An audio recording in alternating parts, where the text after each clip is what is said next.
Do you ever wonder if retirement is just, I don't know, waiting for the next thing? Another trip, another pickleball match, another round of bridge, another session of babysitting the grandkids? I know I have. And while those activities can be really fun, they don't add up to a life that feels meaningful. In fact, believe it or not, less than half the people between the ages of 62 and 75 are satisfied with their life in retirement. And the biggest regret isn't just about money, it's about missed opportunities, not living fully, and not planning a retirement with intention.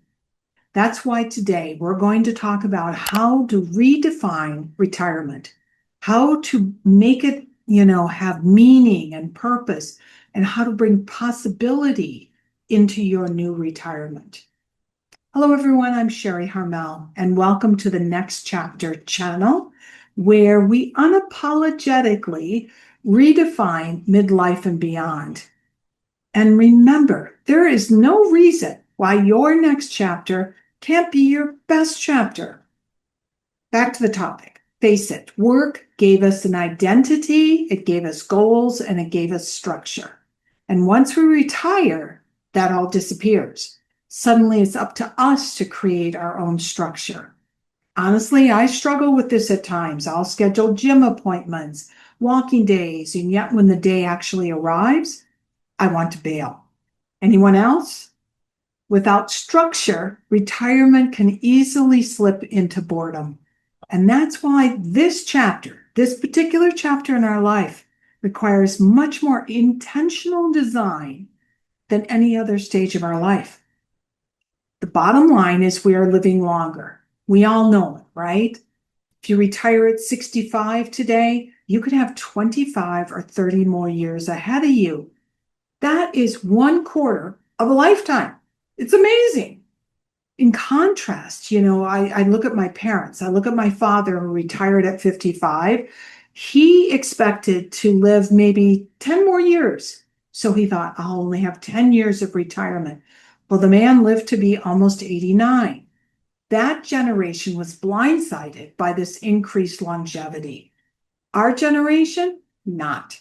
We know longevity is a high probability, and that is why we we must plan out this next chapter. Our retirement, our next chapters, are a complete paradigm shift from any generation before us. Now, maybe you're sitting there thinking, but Sharri, my calendar is full. Isn't that enough? Well, filling your calendar with activities is not the same as living with purpose. Travel, for example, and you all know I love travel, but it's not the museum tour or the cooking class that fulfills you.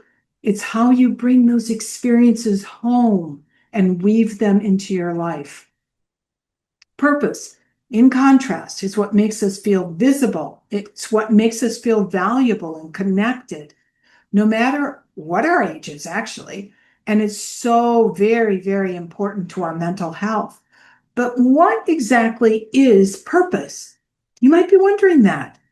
Well, according to the dictionary, purpose is I will read it for you, an abiding intention to achieve a long-term goal that's both personally meaningful and makes a positive mark on the world.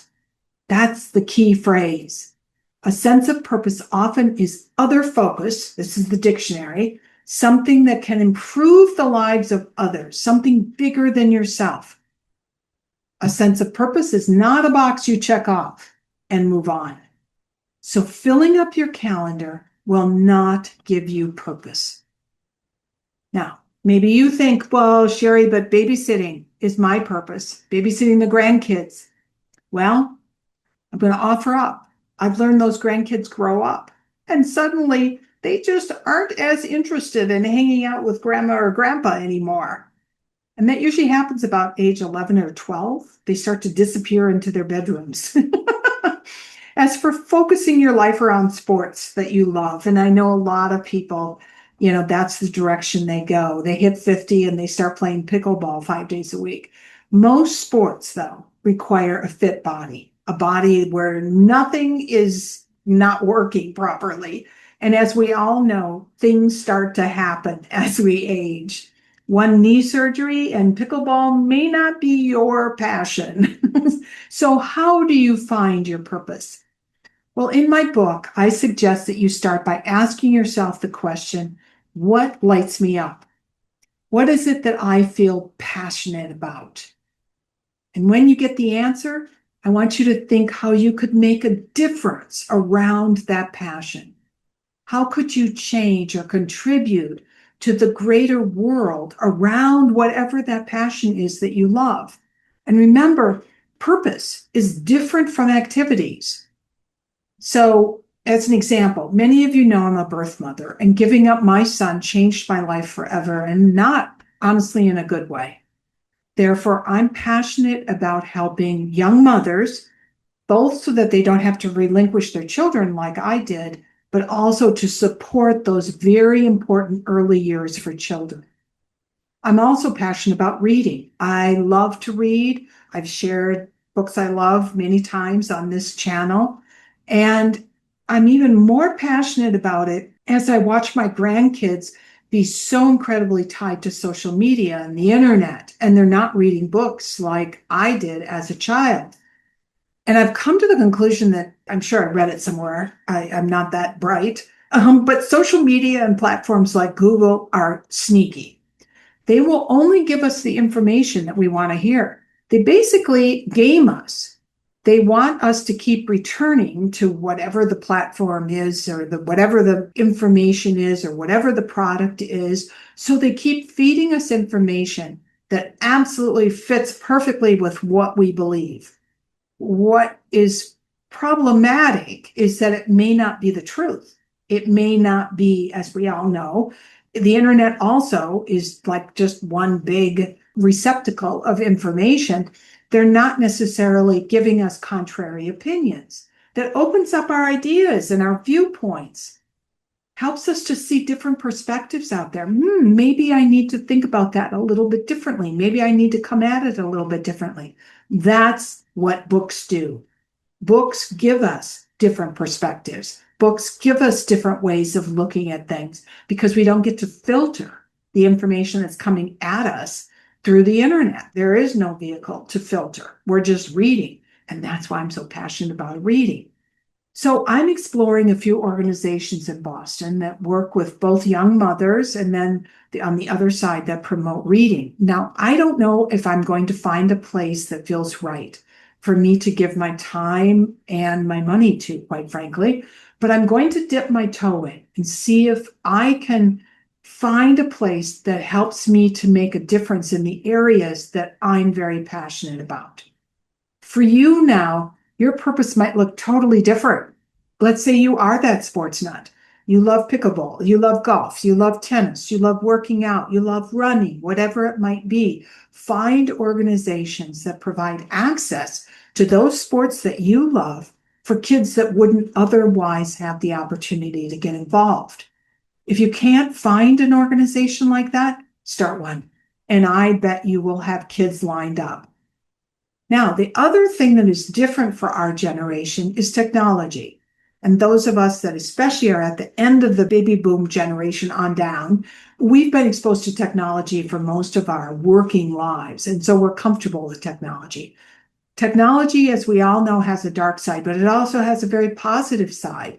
And that is that you can share your thoughts, your feelings, whatever it is that you're passionate about, and create an online community. Start a YouTube channel. There are unlimited number of niches that one could explore or start on YouTube. Substack, that's a writing platform. You all know I'm over on Substack now as well as YouTube. Start a Substack group. My daughter's starting one that's specifically for moms of six, moms with 6 kids, right? A totally niche group. And yet I think it will be something that will help her to feel, and she's not of retirement age, but I think we all have to feel connected. And sometimes we can't find the connection locally. And so we have to use technology to go beyond the parameters of our neighborhoods, our geographic neighborhoods. And that's why I think technology is just a phenomenal resource that people of our generation have.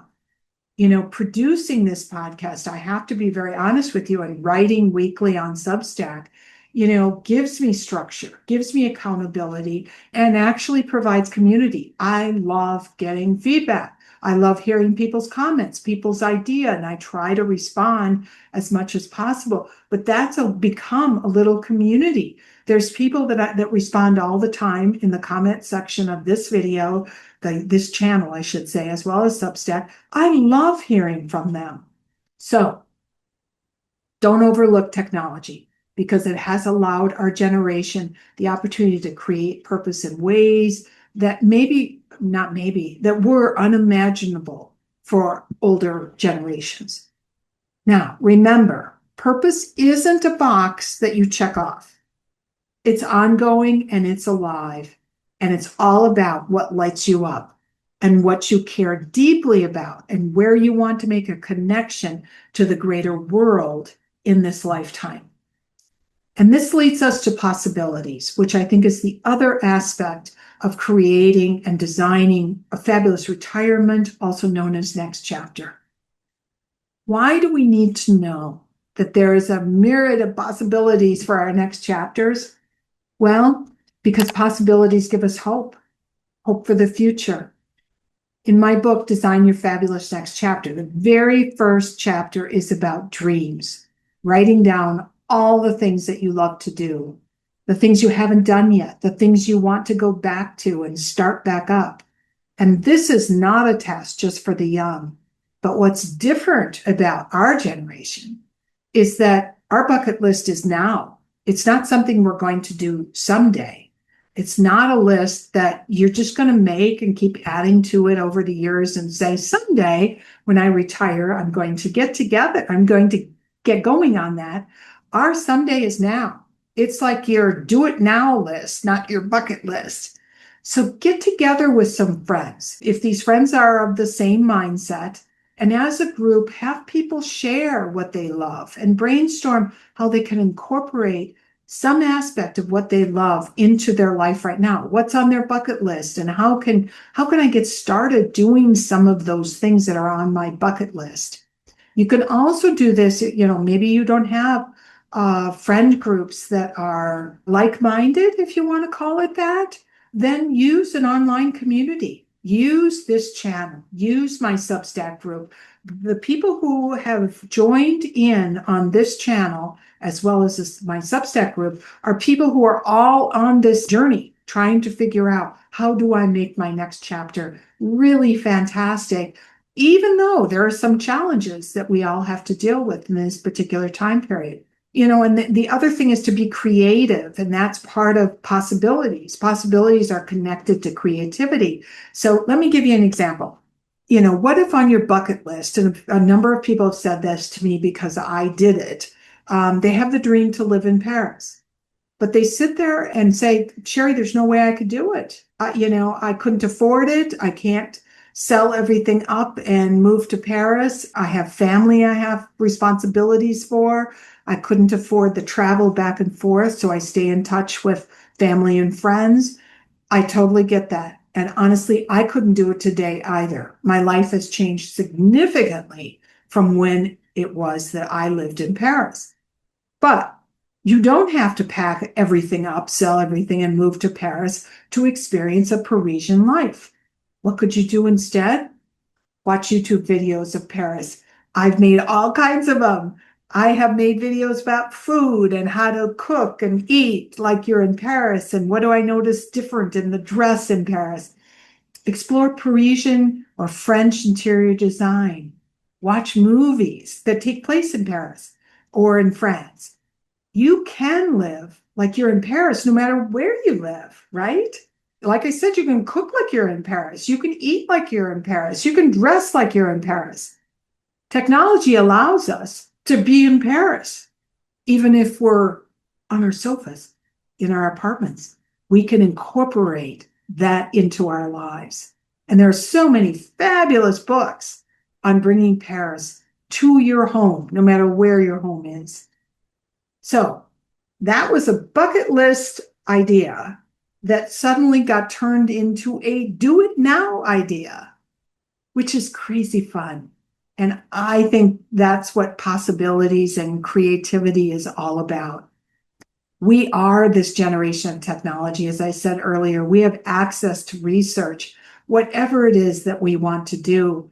And truly, technology only expands what we could do in our retirement next chapters, if we want to call it that. So this week, I want you to think about 3 ways that you can get started on expanding your purpose and embracing possibilities in your retirement or next chapter. Number 1, reach out to a potential new friend, a community group, or even someone in our Substack group or our YouTube community to talk about what's on your bucket list. How could you turn some of those ideas on your bucket list into your do it now list? I want you to identify one passion that you could turn into your purpose project, I call it. Explore whether there are any organizations in your city or town that you might want to dip your toe in to see if it fits you and what your purpose is all about. And last, I want you to share whatever you learn or whatever you discover or wherever you step in and try something on new. Share it in this group. We would love to hear from you because that's how we all get ideas. We feed off of each other. And most of the good ideas I've ever shared with someone else, someone shared with me. I didn't come up with them all on my own. So let's keep this going. Let's keep this tribe going of making our next chapter fabulous. I want to thank you so much for spending our time together today. And if you found any kind of inspiration in this conversation, be sure to like and subscribe. It matters to YouTube. Those algorithms are always a mystery, but I know it matters. And if you have ideas on this topic, do share, because all of us love to get ideas from each other. And I mentioned Substack, so if you want to go a little deeper on conversations like this, join my Substack group. It's free. And truly, sometimes it's an entirely different group of people. So you'll have access to even more ideas and different perspectives, which is all good, right? Remember, we can make our next chapters one of our best chapters. Let's do it together. Take care, everyone. And as we say in Paris, a bientôt.